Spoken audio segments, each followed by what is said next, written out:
Rejoignez-nous pour plonger dans les montagnes russes émotionnelles de The Best Fights on Paternity Court, où la détermination rencontre l'incertitude et où chaque révélation nous rapproche de l'indéniable vérité.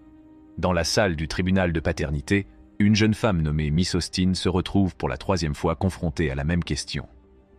Le juge s'adresse à elle en déclarant que c'est la 3e fois qu'elle comparait avec M. Wallace et M.L. Robert, et qu'il s'agit à chaque fois de la paternité de ses enfants. Dans les cas précédents, M. Wallace avait douté d'être le père de son enfant. Mais aujourd'hui, elle cherche à prouver que M. Wallace est bien le père de son fils Ronell, âgé de 9 mois. M. Wallace, quant à lui, a toujours nié être le père de Ronell. Mlle Austin a exprimé de multiples raisons pour expliquer ses doutes quant à la paternité revendiquée par M. Wallace. C'est eux qui l'a amené à revenir dans la salle d'audience. Le juge a fourni un contexte en montrant des aperçus de leurs comparutions antérieures au tribunal.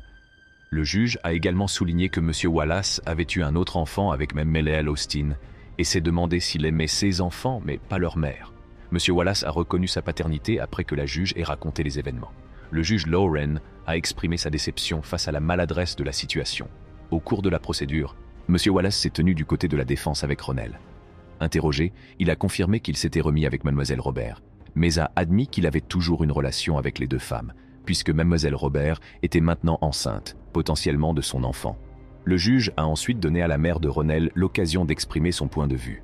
Elle a commencé par expliquer que depuis leur dernière comparution devant le tribunal, les choses semblaient aller bien, mais qu'il était clair que la situation ne resterait pas stable.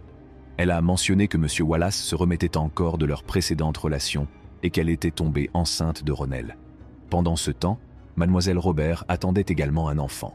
La juge Lauren a ensuite demandé pourquoi M. Wallace semblait hésiter à assumer son rôle de père.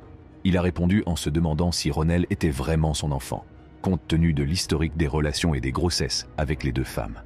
Il a émis des soupçons sur le comportement de Mlle Austin et a suggéré qu'elle avait des mœurs légères. Cela a donné lieu à un échange houleux dans la salle d'audience, les deux parties présentant des preuves et les émotions étant à fleur de peau.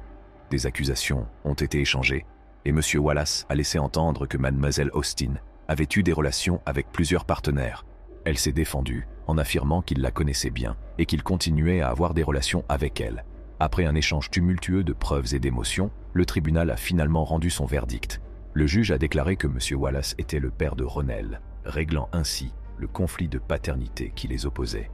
L'affaire suivante concerne de jeunes parents et les conflits qui s'ensuivent entre les grands-parents au sujet des revendications de paternité.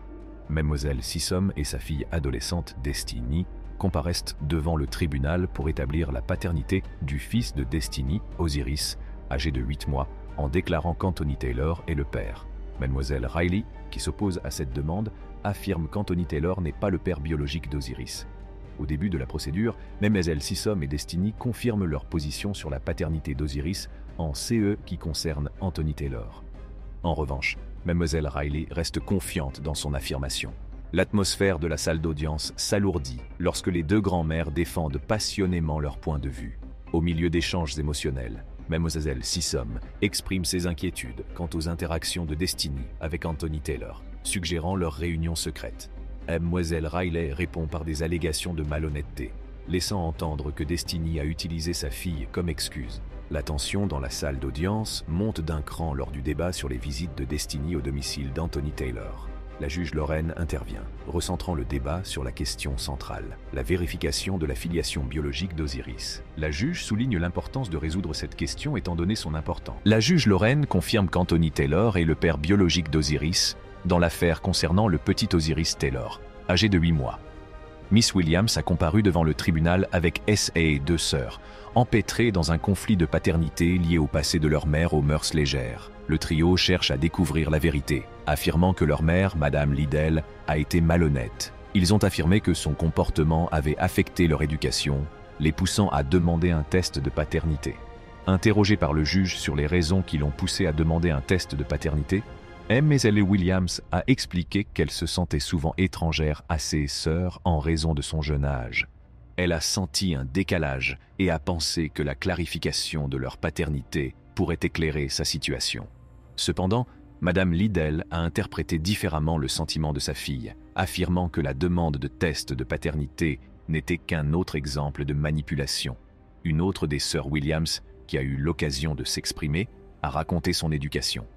Elle a indiqué qu'en grandissant, il y avait eu des rumeurs au sein de la famille, selon lesquelles leur père présumé, James, n'était peut-être pas leur père biologique. C'est ce James qui était présent au tribunal et qui avait subi des tests.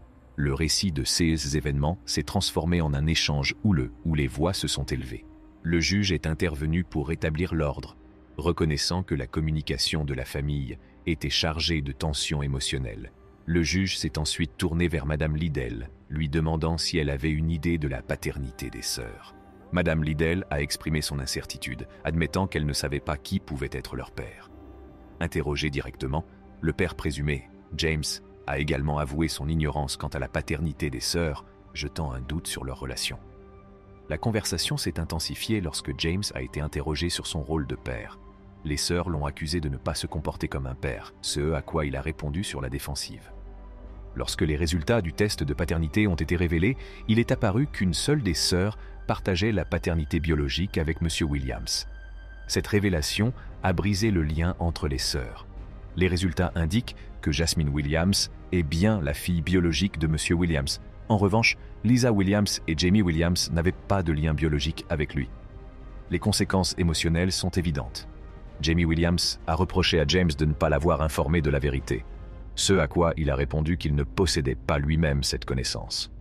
Il a expliqué qu'il n'était pas au courant et qu'il n'avait pas les moyens de lui fournir les informations qu'elle demandait. Le thème de l'honnêteté et de l'incertitude a résonné tout au long de la conversation. En fin de compte, la décision du tribunal a dévoilé un réseau complexe de relations et d'émotions, laissant chaque individu aux prises avec les conséquences de la vérité. Lisa McBirth a intenté une action en recherche de paternité, convaincue que le jeune Elijah n'était peut-être pas son petit-fils de naissance. Elle a demandé un test ADN pour établir que Kakito Hughes, son fils, n'était pas le père biologique du fils de 2 ans de MLL Jackson. D'autre part, Mademoiselle Jackson a affirmé que son ex-petite amie était influencée négativement par sa mère, qui mettait en doute sa paternité. Selon MLL Jackson, Mademoiselle McBirth empoisonnait l'esprit de son fils en le convainquant qu'il n'était pas le vrai père. Mademoiselle McBirth a soutenu que la chronologie ne correspondait pas et que le test de paternité fournirait les preuves nécessaires. Au début de la procédure, MLL McBirth a exprimé ses doutes quant à la paternité d'Elijah. Elle a qualifié Mademoiselle Jackson de trouble et a utilisé des mots tels que trash, trouble et trifling pour la décrire.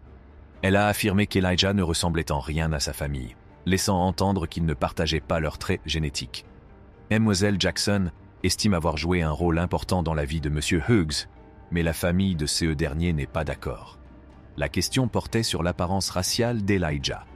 MLL McBirth suggérant qu'il ne ressemblait pas du tout à son fils en raison de son teint plus clair.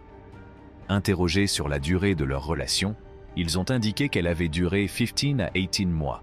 Ils ont tous deux affirmé que les tentatives de tromperie de MLL Jackson n'avaient pas ébranlé leurs convictions. Ils se souviennent d'un incident particulier survenu dans le cabinet d'un médecin, où MLL McBirth avait remarqué l'apparence d'Elijah et avait immédiatement perçu un manque de ressemblance. Cela a renforcé ses doutes. Le juge Lorraine est intervenu, reconnaissant que M. Hughes avait également un rôle à jouer dans cette situation. Mademoiselle McBirth réagit vivement à cette affirmation. Elle réaffirme sa conviction sur la paternité d'Elijah, soulignant sa certitude maternelle. Le juge annonce que les résultats ont été préparés par DNA Diagnostics, révélant que dans l'affaire McBirth Terrell C. Jackson concernant le petit Elijah, âgé de 2 ans, M. Hughes est bien le père d'Elijah.